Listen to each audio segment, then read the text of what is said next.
Друзья, с вами снова я, Сергей Якшин, мастер спорта СССР международного класса по стендовой стрельбе. И сегодня у нас третий урок из цикла «Стрельба в лед». Тема сегодняшнего урока – это изготовка и вскидка.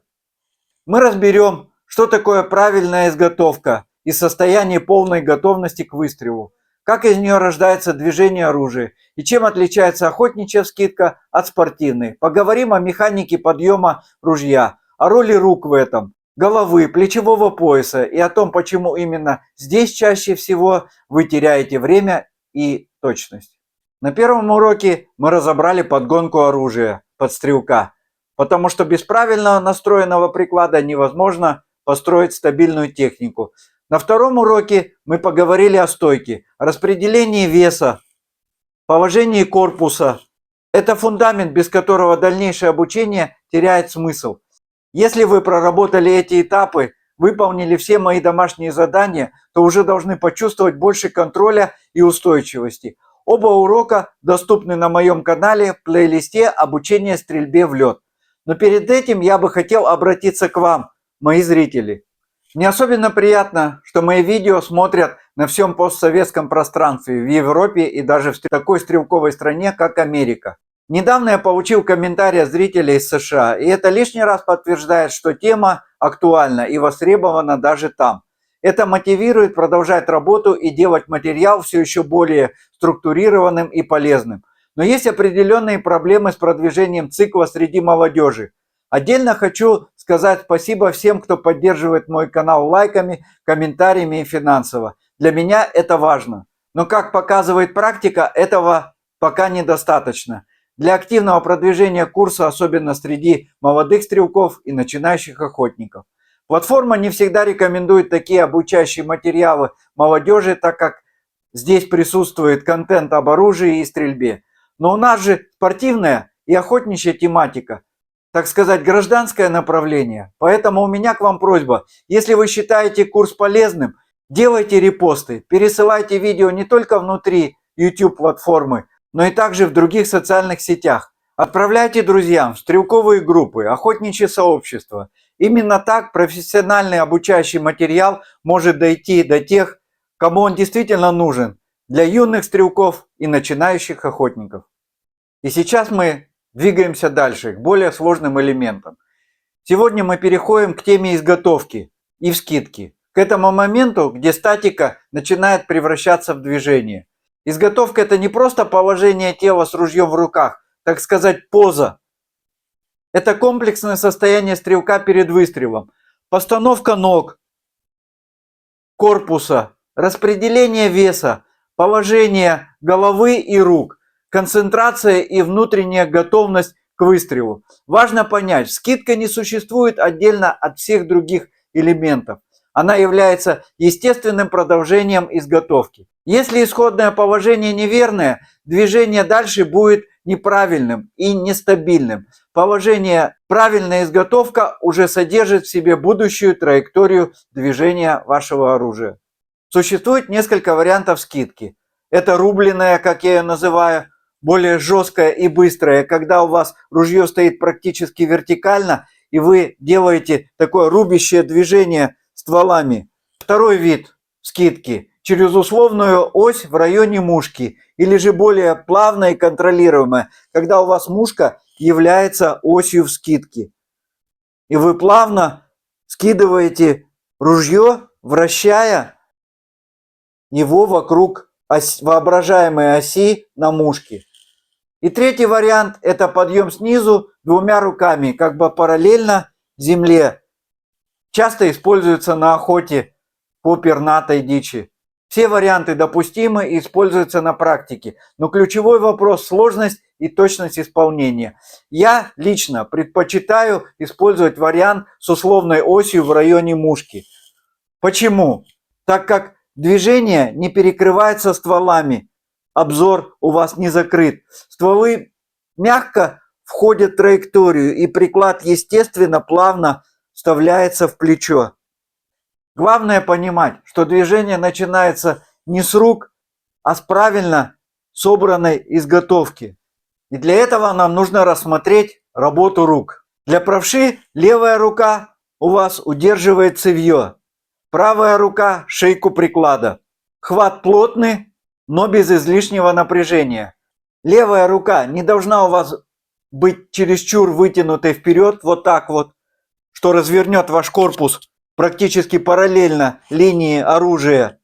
И не должна находиться у вас близко к ствольной коробке, так как это нарушает управляемость оружием. Оптимальный угол в локте порядка 100-110 градусов. Если, как уже я говорил, баланс оружия смещен вперед, допускается легкое выдвижение руки вперед. Если баланс нейтральный, то тянуться нет необходимости. Правая рука выполняет подъемную функцию. Именно она подает приклад к щеке и в плечо. Левая поддерживает и помогает корпусу направлять его в цель, двигаясь с ним в единой связке, и это принципиальный вопрос. То есть у вас должна быть единая связка левой руки вместе с корпусом. Здесь как бы должен быть замок. Никаких движений рукой левой самой по себе, без движения корпусом.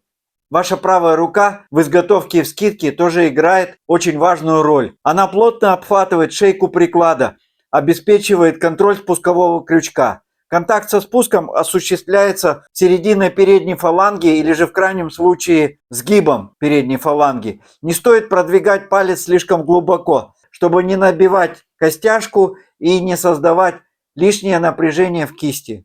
Важный аспект в изготовке – это направление стволов. В идеале в момент изготовки мушка должна быть ориентирована в сектор предполагаемого появления цели.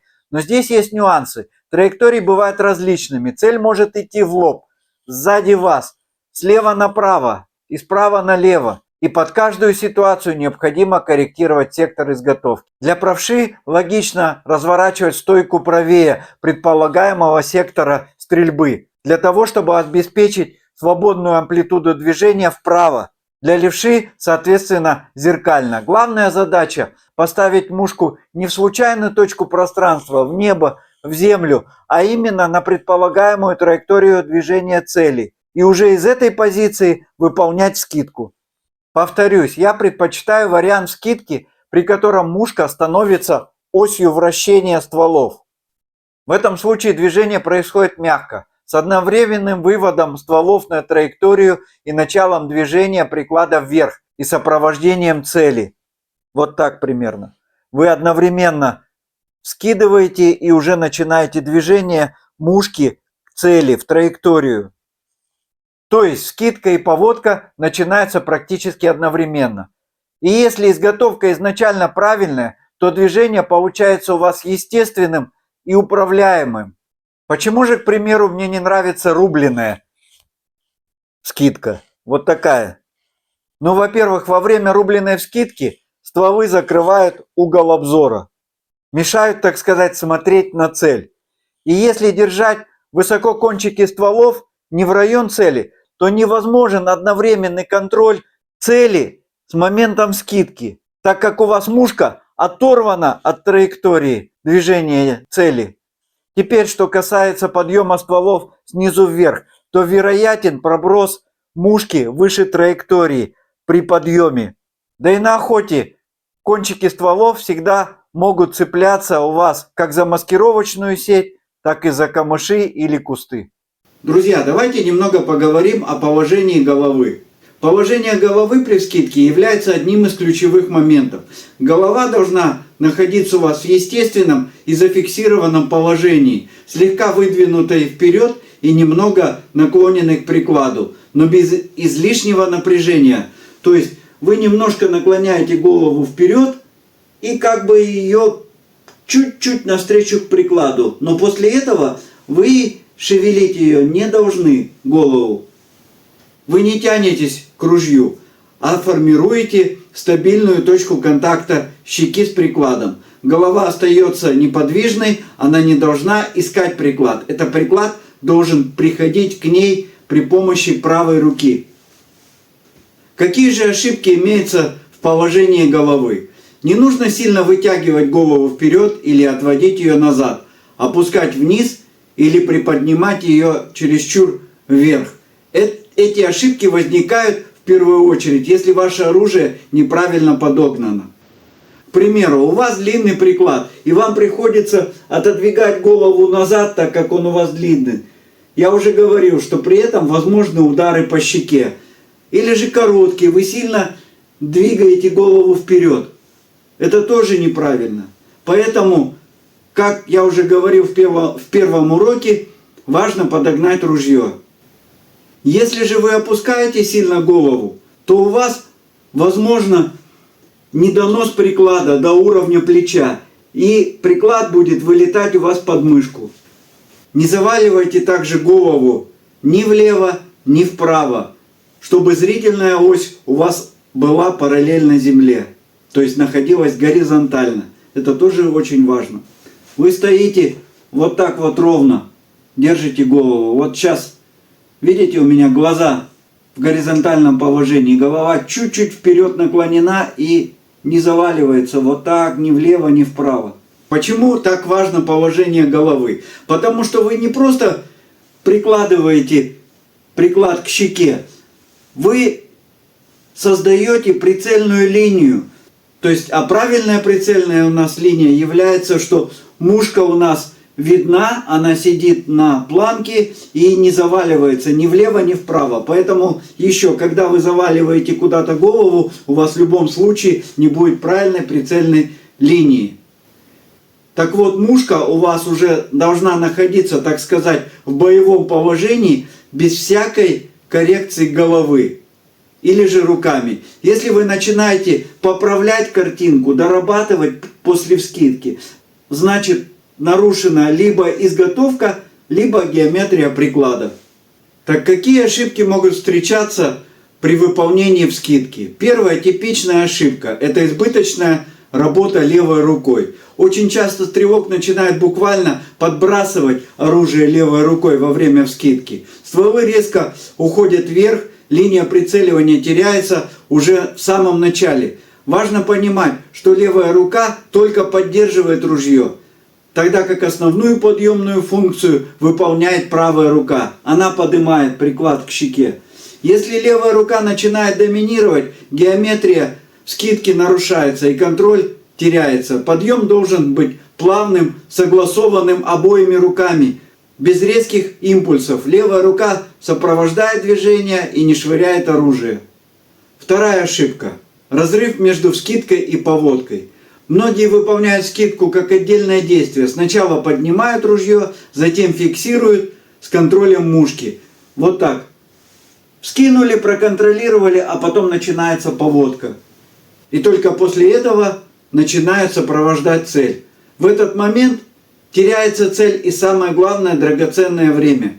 Ваша вскидка должна сразу переходить в движение по траектории. Уже в момент подъема оружия вы ориентируете мушку в предполагаемую точку встречи с целью. Как только приклад касается щеки, стволы ваши уже работают по цели. Еще раз показываю. То есть вот такая вскидка, а затем поводка – это потеря драгоценного времени. Вы должны делать одновременно. Если цель движется, вы должны вскидывать и уже нести ваши стволы к цели. Многие скажут, а почему нельзя сразу сюда вот поставить? Эту грубую ошибку мы разберем уже на следующем уроке. Так вот, еще раз повторю. Вскидка и начало движения поводки – это один единый процесс. Подробно о поводке и прицеливании мы будем говорить с вами в следующем 4-м уроке. Но уже сейчас важно понять, разделять эти действия ни в коем случае нельзя. Третья ошибка – зажатость плечевого пояса. Под воздействием различных факторов стрелок часто зажимает плечи, подает правое плечо вперед или же наоборот уводит его назад. Иногда плечо поднимается вверх или же проседает наоборот вниз. Все это нарушает естественную механику вскидки. Плечевой пояс должен оставаться в том положении, в котором он находится в момент изготовки. Плечо не двигается навстречу прикладу. Наоборот, приклад приходит в плечо. Правое плечо остается естественным, без поджатия, без излишнего раскрытия. Затыльник приклада должен входить примерно у вас в середину плеча, здесь. в естественную впадину, чуть ниже уровня ключицы. Здесь у человека, как будто специально для ружья, создана такая впадина. Вот это практически идеальное место для установки затыльника. Если вставить затыльник слишком высоко, то возможна травма как щеки, так и ключицы. Если же слишком низко, оружие будет выскакивать у вас под мышку. Эти положения головы и плечевого пояса формируются не за один день. Они нарабатываются длительными холостыми тренировками, что станет частью вашего домашнего задания. Итак, подведем итог. Сегодня мы разобрали, что такое охотничья и спортивная изготовка, вскидка. Почему это связанные процессы и почему движение приклада должно быть естественным, плавным и повторяемым. Мы подробно проговорили работу рук, положение головы, плечевого пояса и, главное, согласованность всех этих элементов. Теперь самая важная практика. Без регулярной отработки правильная вскидка у вас не сформируется. Ну а теперь, как обычно, друзья, ваше домашнее задание. Я рекомендую вам ежедневно работать в холостую с вашим уже подогнанным ружьем. Я акцентирую на этом слове «подогнанным». Если вы будете работать с неподогнанным ружьем, вы наработаете себе кучу ошибок. Давайте по порядку. Первое. Принять правильную изготовку.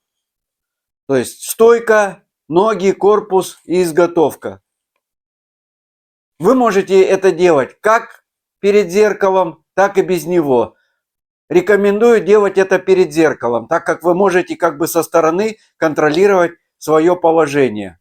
Проверьте положение ног еще раз. Развесовку корпуса, головы, плечевого пояса. Второе. Выполните не менее 30-50 вскидок утром и вечером. Работайте сначала медленно, без спешки, контролируя приход приклада в плечо и голову. То есть встали вы, не надо судорожно пытаться там сразу быстро как-то все это наладить. Встали, сконцентрировались на ощущениях. Ваша стойка, изготовка, руки. И начинайте медленно скидывать ружье. Как я уже говорил, оптимально это вскидка через мушку. Медленно вскидываете ружье и нарабатываете таким образом повторяемость. Почему я рекомендую это делать? Есть яркий, хороший пример. Вы каждый день подносите столовую ложку ко рту. Вы ни разу не промахнулись. Почему? Потому что каждый день вы делаете это движение. А иногда не просто каждый день, а 3 раза в сутки вы делаете это движение. Поэтому вы делаете его уверенно, не задумываясь. Поэтому, чтобы наработать правильную, идеальную вскидку, вы должны каждый день, хотя бы на начальном этапе, заниматься с ружьем. Повторяюсь, медленно нарабатывайте вскидку. Второй шаг.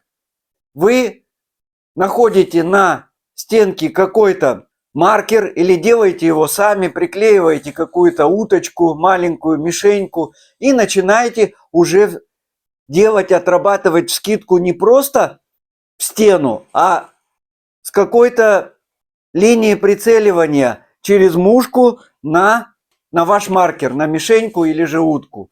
Также 25-30 скидочек медленно делаете. Третье упражнение. Когда вы все делаете то же самое, но немножко отводите стволы в сторону, влево, а затем вправо и начинаете делать вскидку и одновременно попытаться, что в момент, когда приклад у вас приходит в плечо и голову, ваша мушка уже должна находиться на вашем маркере, на вашей цели. Делаете опять 20, 25, 30 движений в правую сторону, дальше делаете точно такие же движения в левую сторону. Это есть ваше домашнее задание. Попытайтесь сначала медленно, затем все ускорять с контролем прицельной планки, с контролем вашего положения. Главная задача – добиться автоматизма, чтобы приклад приходил в плечо естественно, без поиска, без последующей коррекции, без лишнего напряжения. Именно это создает фундамент точного и уверенного выстрела. В следующем уроке мы перейдем к теме, которая для большинства охотников является самой сложной. Это поводка, прицеливание и выбор упреждения.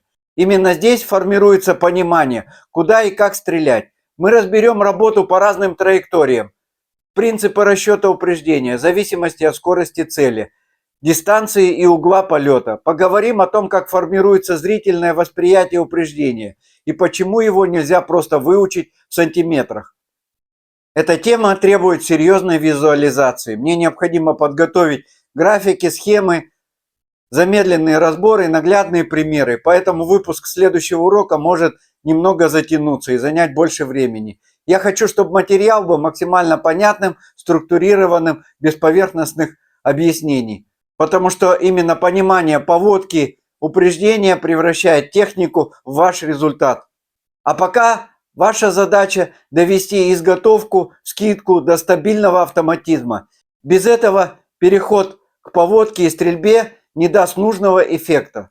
Встретимся на следующем уроке и начнем разбирать механику движения уже по цели, на более глубоком уровне.